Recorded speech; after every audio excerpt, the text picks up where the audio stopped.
All right, good stuff, John. We'll keep rolling here. Now we'll get some updates on some of the players. John, DeVonta Smith returned yesterday to practice. Obviously, a good thing for this Philadelphia Eagles team, especially considering what we've talked about with the depth in that room. So DeVonta's back. Makai Lemon still looming. John, I think Makai's got to get back out there, but DeVonta Smith returns, and all looks good in there for DeVonta to start the year with the Philadelphia Eagles this year, right?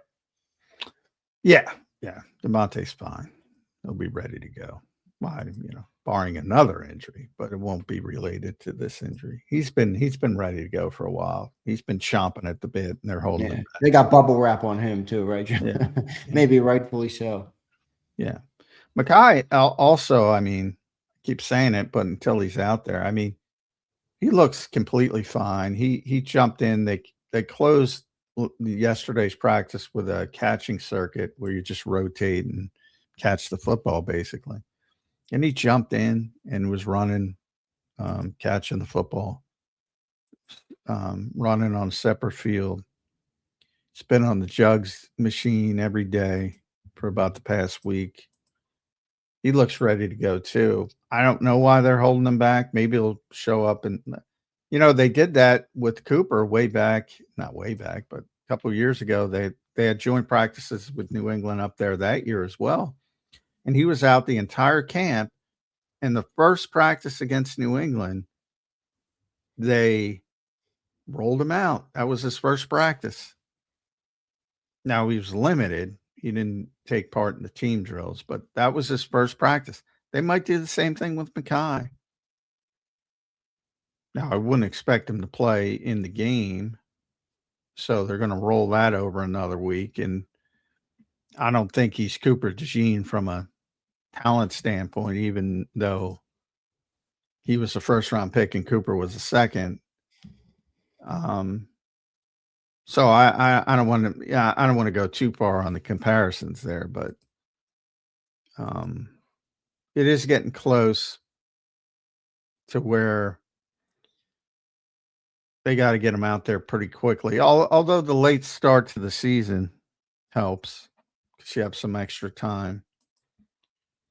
And to be honest, it shouldn't be that hard to earn playing time because the drop off between 2 and 3 is pretty significant when he's not out there. The drop off between 1 and 2 is pretty significant. The drop off between 2 and 3. So it shouldn't be difficult for him to win playing time. Well, we'll see. I think that's fair. Lemon, obviously, think he's got to get back out there, obviously, but we'll see what that looks like. John, cornerback depth on the team. A couple guys went down after that game. I don't know how meaningful their injuries are. But how do you feel about the cornerback depth on this roster right now? Obviously, you feel pretty good about Quinyon and Cooper. You've said Woolen hasn't had the best last few days, I think you said, but overall, I think it's a solid talent for the corner opposite Quinyon Mitchell. And then after that, it does feel like a little bit of a cliff dive. What do you see at cornerback spot? Well, they're fine with Jonathan Jones, but he's injured. The problem now is there's a bunch of guys who are injured. So, you've been rolling out Ingbrey Thomas and Sean Wade and guys like that. Bennett's hurt. Jones is hurt. Castro Fields was hurt. He was back. They should be fine as long as Jonathan Jones, and I was told that's week to week. It's not long term, so he should be back. And then you should be fine with your top 4 cornerback. Oh, Mac McWilliams got hurt as well. He's got a groin from the game. So he'll be out for a while. So, they had to sign Isaiah Bolden because they needed bodies for practice. So they might have some issues with AJ. Now, Quinyon and Cooper were back, so I think they're going to practice. So Quinyon should be out there. AJ's not going in the slot much, so Cooper shouldn't be a impact with that. But you don't want to go too full bore on Quinyon just to win a practice. So you might have Keely Ringo or Ambry Thomas or Sean Wade getting the occasional first team rep. So, there's always context to these things, and they have a bunch of injuries right now at cornerback that are, making them play some of the back end of the roster guys. And I don't think Jones is going to be ready. I don't think McWilliams is going to be ready. Quinion will probably be on a snap count, a rep count. Woolen will be ready to go, and Cooper should be. He was on a snap count with Michael Carter yesterday, so they might keep him on that as well. But so, yeah, a lot of camp injuries at corner. Not serious, but a lot of camp injuries that guys can't practice. Yeah, well, we'll see how that continues to roll on. All right, John, the other one that stuck out, obviously, since the start of camp was Jonathan Greenard. We talked a little bit about it yesterday. What are you seeing at that spot? Are you comfortable with that position right now for the Philadelphia Eagles? Yeah. I mean, this is the deepest they've been. Hey, I'm not worried about Greenard, and this is the deepest they've been at edge in a long time. So, I mean, if you got to make do for a week or two, you can play Epinesi, you can play Ebiketie, and be fine. And Alex Hunt seems to have taken a big step forward, having a great camp. Nolan Smith is a solid player. Yeah, that's one of their deepest positions.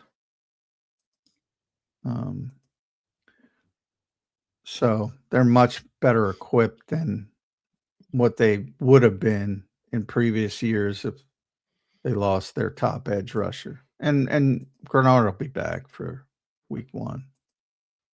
Jalix or Nolan will get more snaps this year. Who do you think? Jalix now. I mean, all indications are they're preparing him to play more on the left side.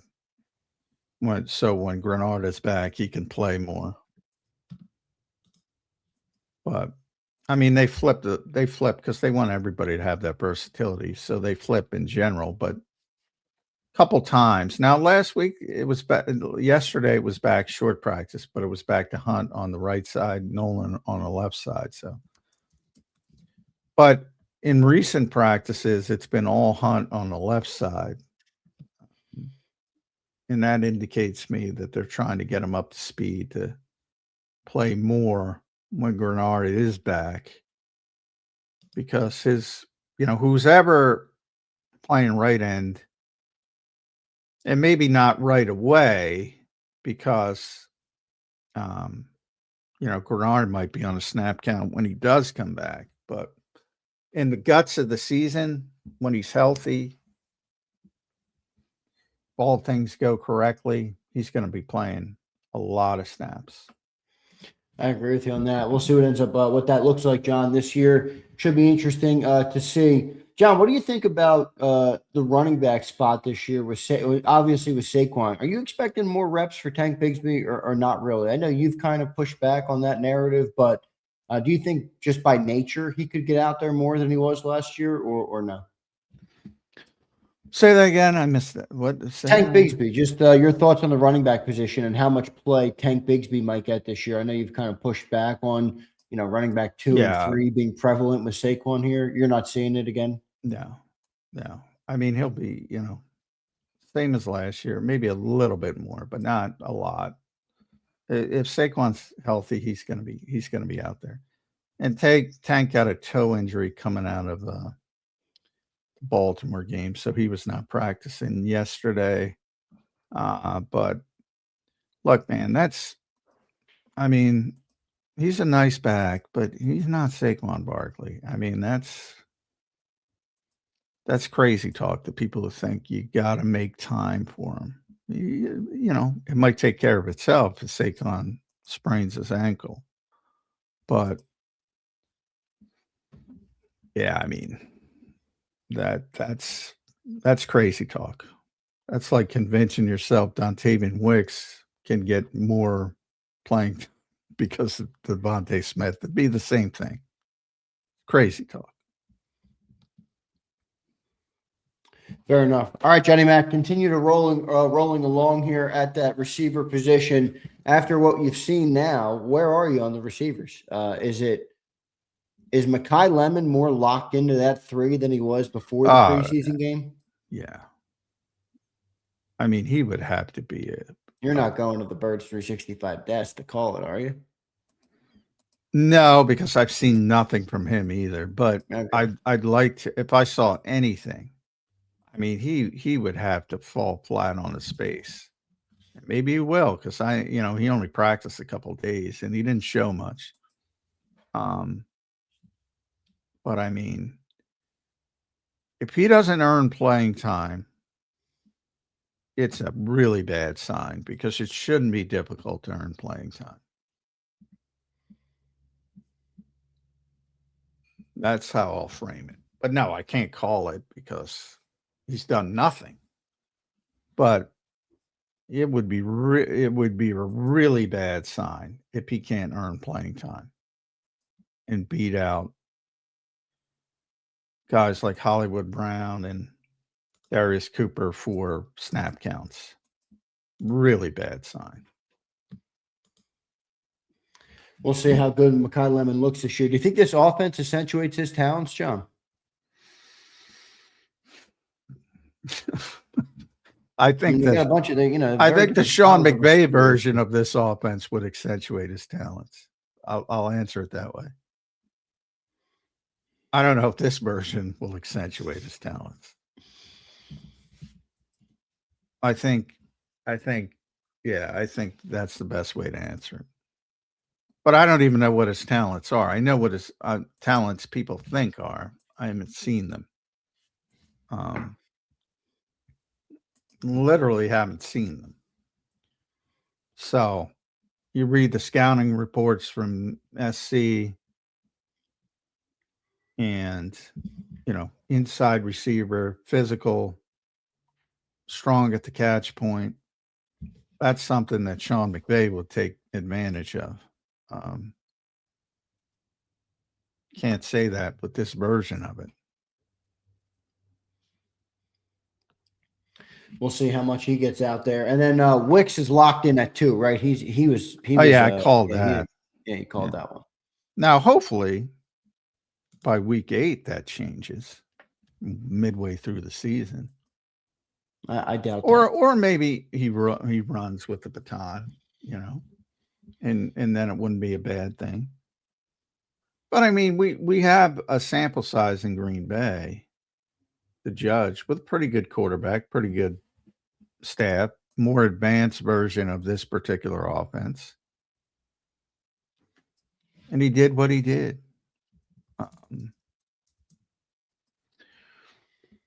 Now they had, they don't have stars, but they have a bunch of guys who can play.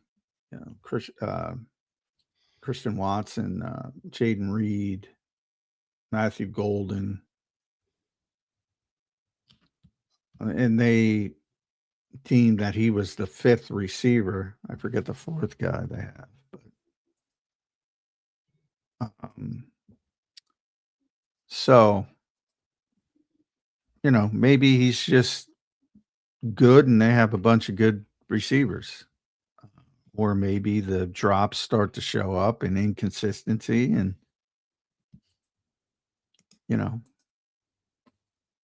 Makai better get ready. So it's kind of tough to tell, but Savion Williams, they have Bo Melton. So, I mean, that's why they traded him along with the big 3. Their big 3 being Watson, Reed, Golden. Watson's really good, but he's always hurt. Reed's really good. In Golden's first round pick, who hasn't developed yet, but maybe he takes the next step. But he's not, there's limitations too.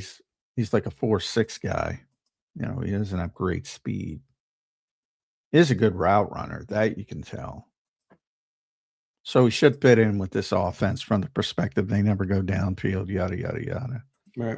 So he gets separation in the intermediate areas, and that should play to his strengths. We'll see what that looks like. I'm a little concerned at that receiving spot. And then Darius Cooper, you still think, like, would he be the 4 right now or no? No, Hollywood's the 4. He's the 5. Hollywood hasn't performed like the 4, but the business of the NFL is the reason he's 4. Is that fair to say? Yes. He was better yesterday, like I said, at practice. No, Cooper's had a better camp overall, but Cooper was not good in Baltimore, so that impacted him. And that's, when you're that guy, former undrafted guy, well, always undrafted, you got to take advantage of all your opportunities. Like the minute you slip up, that pedigree comes back into it, believe me. And they start saying, "Oh, this guy's getting exposed." So that's like worse for Darius Cooper to perform bad in that situation than Hollywood Brown, who doesn't have the pedigree issues to overcome and the bigger contract. Going to be interesting to see. All right, Johnny Mac, good stuff there. Continue to rolling on that spot. Tight end, I know we've talked about how it's become a concern. I'm going to ban tight end talk. That's how bad the tight end situation is. Well, I just don't like, what should we expect of Johnny Mundt? I mean, he didn't dress, so he's obviously the tight end too, but he's kind of been talked about as a glorified blocker. What can we expect to see from him this year? Because if you're running 12 personnel, John, I mean, don't you need your tight ends to do more than just block? Well, he can catch. It's just not at all explosive. So he's just an outlet receiver, but he will catch the football. So I do think it's more valuable to have a blocker who can just catch the football than it is to have a guy who just catches the football and it can't block at all. I do think it's more valuable. There are more guys in the league who can block than there are that just are glorified receivers. Because if you're just going to have a glorified receiver, you're just going to go with a faster guy and play more 11 and get a real receiver. So I do think it's an important role. But if you told me all the deference players for week 1, I think they were going to sit everybody, and I would have listed the deference players. Johnny would have been the only one I wouldn't have guessed. And I don't think that's a positive sign by any stretch of the imagination. But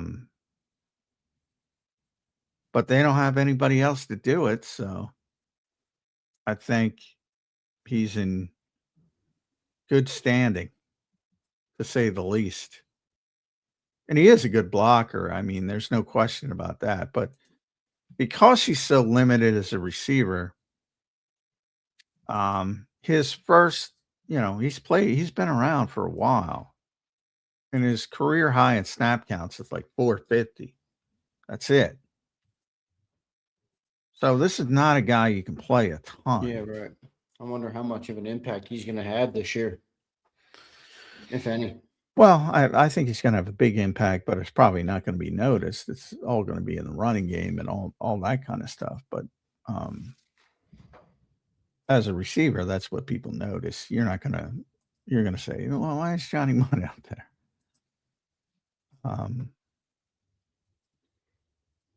But he is a very good blocker. But, also Jacksonville just cut him. And they were a good team last year, but Minnesota had him, and O'Connell called him. He's the best third tight end in football. Notice he said best third tight end, not second tight end. And he still only played 400 snaps or whatever. But he was the third tight end. And before that, he was with the Rams and McVay and barely played. So it is strange that he's a difference player, but they don't have anybody else who can do the job. So he becomes a difference player.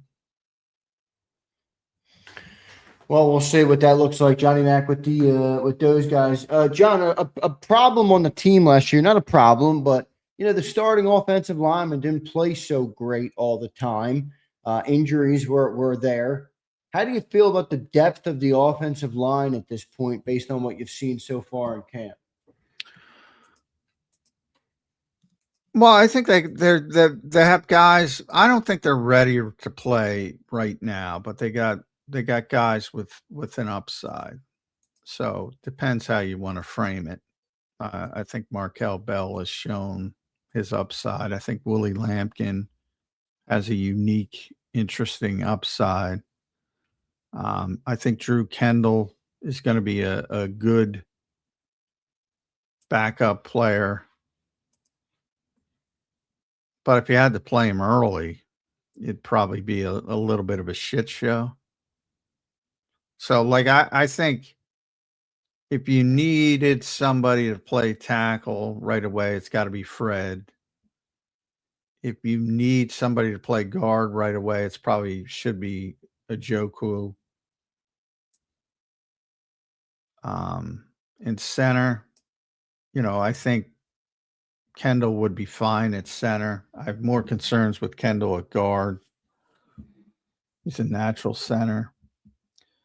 So I think in the short term, if you need help early, it could be ugly. But long term, I think Bell and Lampkin and Kendall specifically are pretty decent prospects. So, if guys stay healthy, you're fine. They don't. And but I mean, you see with Fred, I mean, Fred's had to play a lot, and it's still a pretty significant downgrade because the starters are so good. But the guys most ready to play are Fred and John Njoku, but who strained his pec against Baltimore. You think Fred will be the swing tackle over Markel Bell? I think so, yeah. I think so. Because the Eagles, they consider themselves a contender. And if Lane gets hurt, they don't want to throw Markel into the fire early. Now, if he gets hurt, they probably put Fred in there and try to ramp it up and get him ready and try to ultimately make this switch. But I think if it was a Band-Aid situation, I think Fred would go in first. We'll say, all right, we got a couple super chats we'll get to here. Mr. Small becomes a member. Mr. Small, thank you, brother. Appreciate you for doing it here, becoming a member. Kimberly checks in. What's up, Kimberly?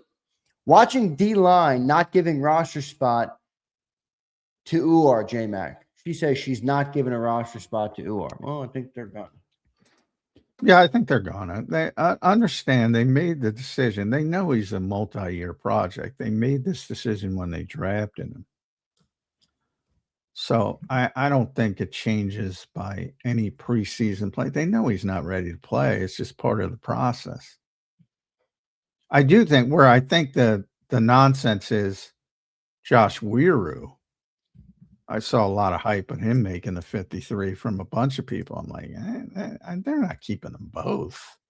And you can get them through to the practice squad anyway. They want to keep working with them. But I mean, the best player they have that nobody knows is Jose Ramirez, who's an edge rusher and was a great player in college, was the MAC Defensive Player of the Year, was a good player in the CFL, and he can rush the passer, but he's short. He's under 6'2". But he's like miles ahead of Josh Weiroo. And even in that game, he was miles ahead of Josh Weiroo. But the Eagles have made a long-term investment in Uwer Bernard, and they want to see if he can catch on. And if he does, but remember, it took Jordan Mailata 2.5 years. And the Eagles still didn't know until they had to throw him into the deep end of the pool. If they would have said the same thing about Jordan Mailata when he looked like when he couldn't put on a helmet and Joe Osman was making him look like a fool, it's a long-term investment. It's not about August 15th in Baltimore. Yeah, but I guess it's real to have to carry a roster spot, so we'll see. I mean, I think you're right. Well, and they carried the roster. That's what I'm saying. They carried Jordan Mailata on the roster for 2+ years, even though there was no sign early that he could play.